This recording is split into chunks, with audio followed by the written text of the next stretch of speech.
right, guys, thank you so much for tuning in. I know it's been a while, but life has been busy for me, but I'm back now. So before we get started, I want you to go below to the subscribe button, hit it. Now, it doesn't cost anything for you, but it helps me continue my journey. So thank you so much. All right, so today we are going to be talking about how to get through a breakup. Now, I'm pretty sure all of us have been there. Maybe a lucky few haven't had to deal with that, which we envy you. But we've all been there.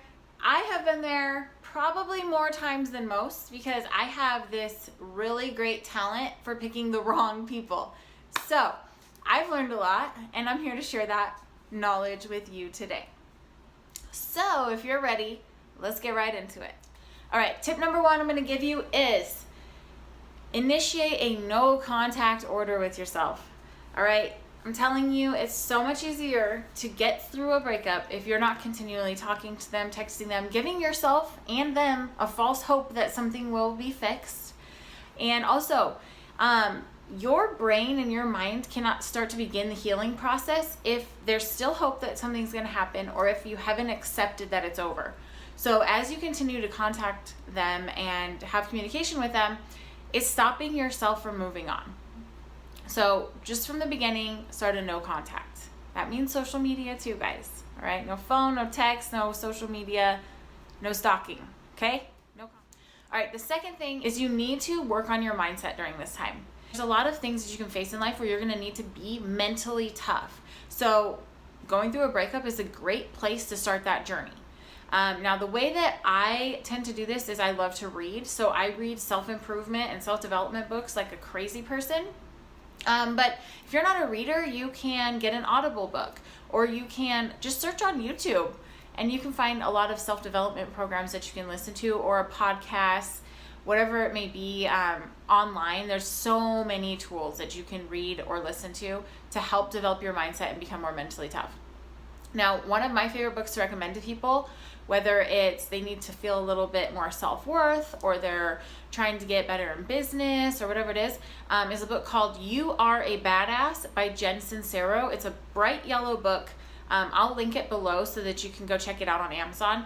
But it is incredible. It will help you to be so much more confident, believe in yourself, and really feel worthy. So check it out. Okay, my next tip. If you are feeling hurt and you are feeling sad, do not be afraid to cry it out. Like for me, I don't like to cry in front of a lot of people, so I tend to do that like when I'm alone with myself. Sometimes it gets real bad and I'll just jump in the shower, bawl my eyes out, jump out, turn it off, get ready, and be on with my day. But however you are, if you need to cry, cry it out. Sometimes you need to cry for a couple hours, sometimes a couple weeks, but don't be afraid to do it. Crying is very healing, so get it out. My next tip for you is you need to get in the gym and work out. I know that when you're sad and you're going through a hard time, it really is hard to get out of bed or want to go be active or move at all. You just kind of want to be a hermit. But working out is a proven mood enhancer. So if you want to feel good, you want to take your mind off it, get in the gym. Or, I don't know, if you work out at home, then work out at home. But whatever you do, get a workout in. Also, this is going to help you in your self-confidence, because once you start getting in shape and looking good and feeling good, when you do get back in the dating game, you're going to feel so much better about yourself. Another tip, surround yourself with people that love you.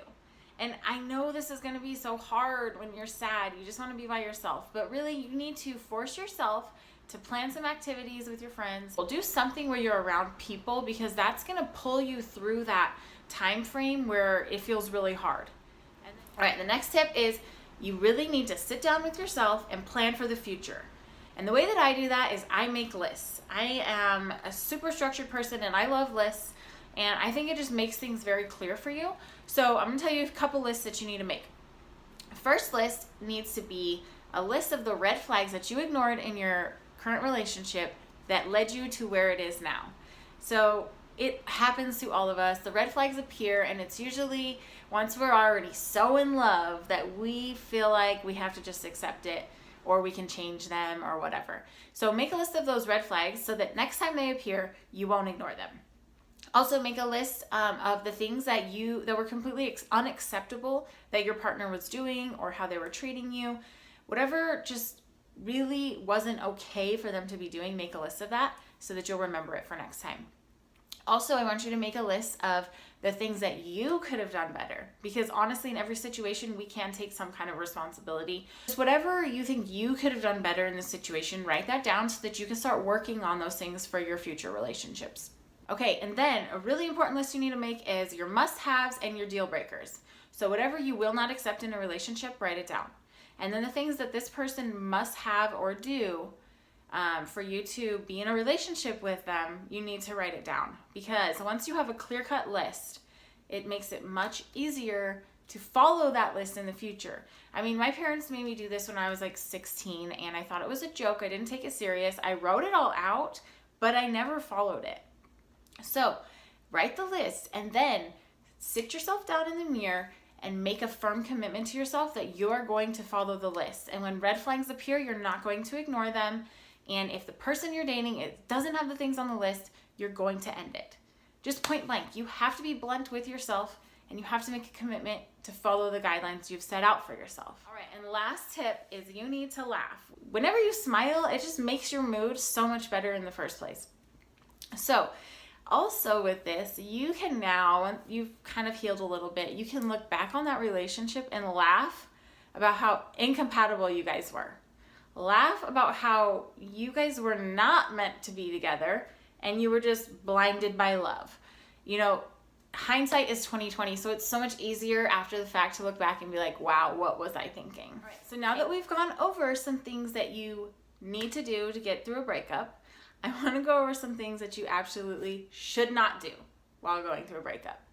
First and foremost, for the love of God, ladies, maybe guys, don't cut your hair. Leave your hair intact and leave it the same color until you're healed a little bit.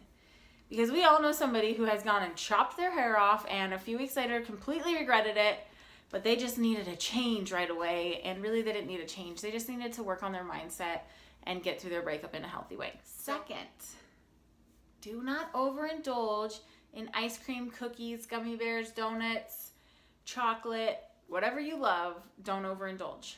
Because I promise you this, if you do that and you gain 10 pounds over an idiot who didn't want to be with you anymore, it's not going to make you feel better.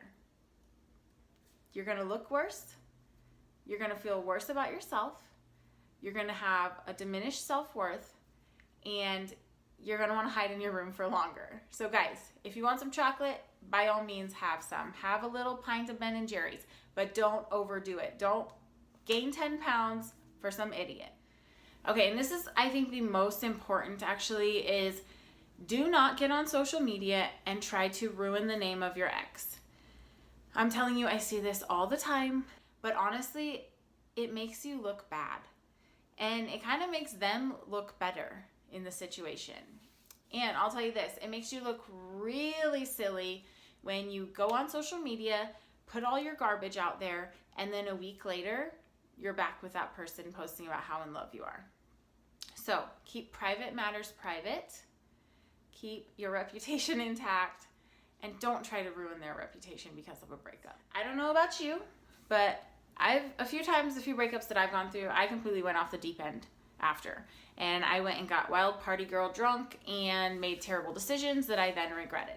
Alcohol makes your inhibitions drop, you make silly decisions, and honestly, usually after a breakup, you end up being the girl that's crying in the bar. Not a good look for anyone.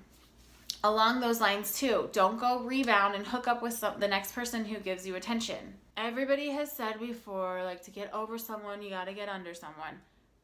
By all means, if that's your life slogan, go for it. But if you're really, truly looking for a good relationship and a long-term relationship to move on with, don't go rebounding with some guy at a bar the next night. Okay? Promise you, doesn't help. Okay, so I'm going to end with this. I've said it before, but there's 7.5 billion people in this world. There's a lot of fish in the sea out there. So stop losing sleep and stop losing your sanity over one person who is not treating you right. Come on, guys.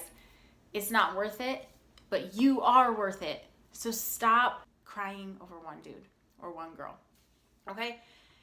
So, get very good at saying next. There's so many people out there who will treat you right, who are looking for you, so go find them. All right, guys, I hope one of these tips or some of these tips helped you today. Go subscribe to my channel and find me on social media and comment below what you thought of this video. Thank you, stay blessed, and we'll talk to you soon.